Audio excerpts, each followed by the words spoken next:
everyone, welcome to another video for SimonSaysStamp.com.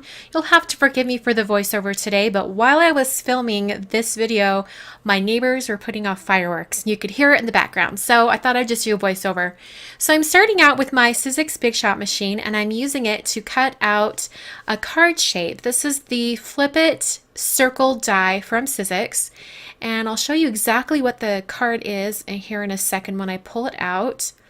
It's a special die that has an area in the center that flips back and forth depending on how you're looking at the card.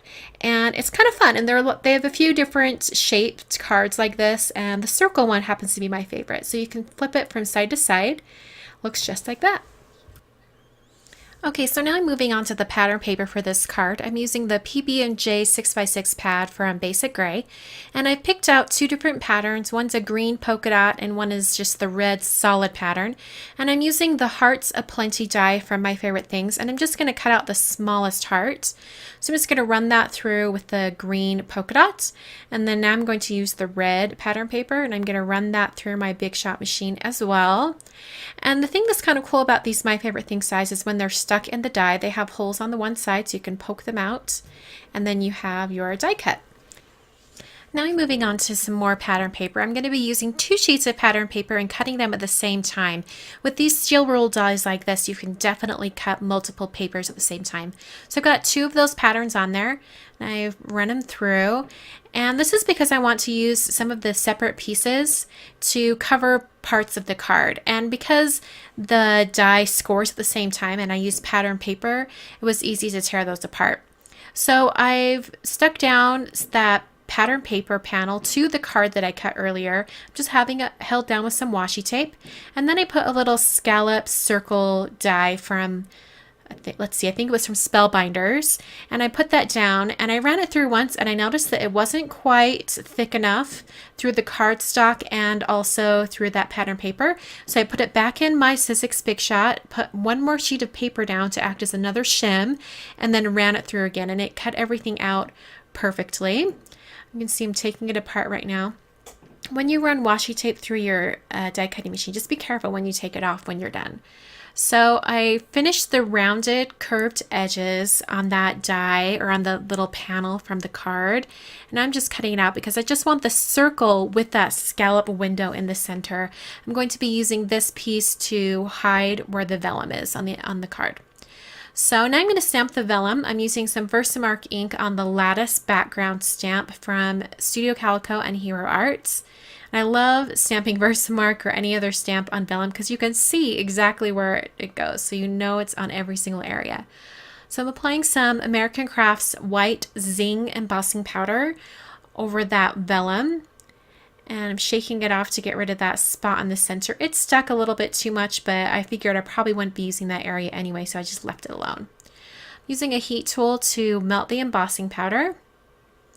And this heat tool works really, really well. I upgraded from a previous type of heat tool, and I'm really impressed with this one.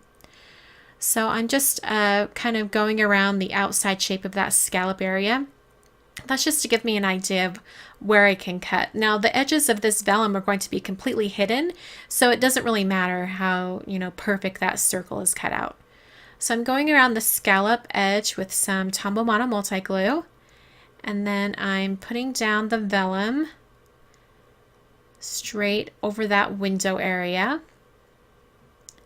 And then I'm going to be using the pattern paper piece that we cut earlier, and I'm going to have that hide that edge of the vellum. So I'm going to go around the outside edge of the circle area with more of that glue. I also put a little bit of adhesive on the pattern paper as well, but you can just see a little bit of it right here. Carefully placed it over the top.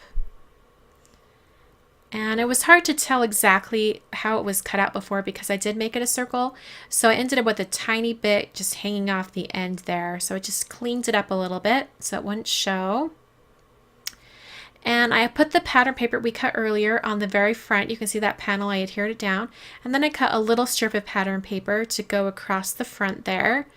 And now I'm getting some white cardstock. This is Nina Solar White cardstock, and I wanted it the exact same width of that band that's on the front. so that I could have it on the back and it wouldn't show any of the edges. I'm using that stamp set from Hero Arts that I just showed. It's the You and Me stamp set. And I'm stamping the word delightful in the center of that white strip.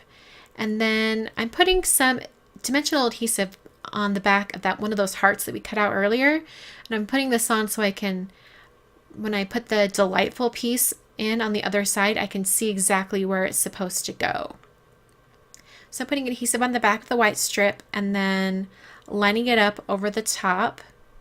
And I'm going to put another heart there, so I'm putting the delightful off to the side. Now this is the point when I realized that I put the wrong colored heart on the front of the card. So I very carefully took it off. It did tear the pattern paper a little bit, but I'm going to be putting the other heart there, so it didn't matter. So I just moved it in onto the other side of the card and placed that over the same area. And now I'm going to take the green polka dot heart and put that on the front. Now I'm going to use some letter stickers from Lily Bee Design. I love these letter stickers because they are so tiny, and so I can fit them inside that red heart. So I'm just putting the letters U and R for this sentiment, You Are Delightful. Cleaning up that one end of the circle, if you remember that I had that on there not quite straight. And then I went around the craft area with a dash with dash lines, rounded the corners. And then I continued the white dash lines on the inside of the card along the edge of that craft cardstock as well. And that finishes the card for today. It was a little bit time consuming figuring out how to put it all together, but in the end, I really love it and hope you guys do too. So thanks so much for watching, and I'll catch you guys next time.